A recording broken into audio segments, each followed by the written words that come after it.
I pozdrav svima ljudi, s vama je Gavrilo i u današnjem tutorialu ću vam pokažem kako da instalirate Sky Factory i Kerci dvojku, mislim isti u principu. Evo, mi krenemo odmah na posao.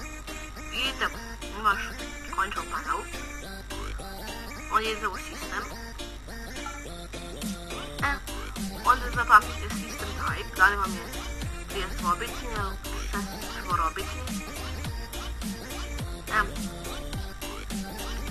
Onda idete na vaš Google, pustite Java, onda idete free Java download, i onda ako ste zapamtili šta vam je, onda idete, ako vam je 32-bitni, onda idete free Java download, ako vam je 64-bitni, onda idete aral Java i onda kliknete L1. Već ste to završili i kucate na vaš launcher. Naravno, za ovo vi morate da imate premium. Ako nemate, žao mi je, onda morate da nađete krekovani. To je jako lako, ali ja ovo neću pokazati da mi ne bio banalan klip. Prosto. Onda se spustite dole.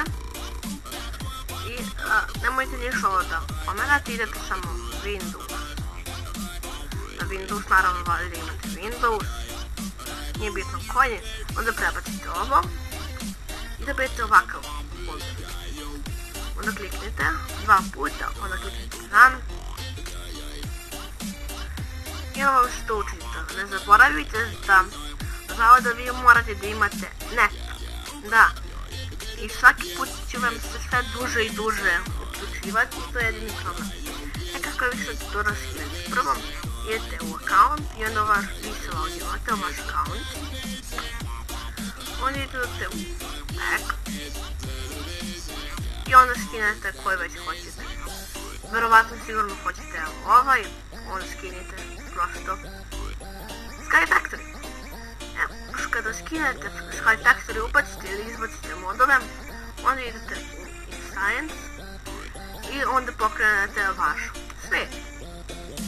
I da, za ovo ljudi morate imati internet da bi vam skinulo sve te modove. Nadam se vam se svidao klip i da vam je pomoglo. Nadam se trebalo Photoshop pisao. Eto ljudi, to je bilo to u ovom klipu. Ovo je tutorialu. Pozdrav!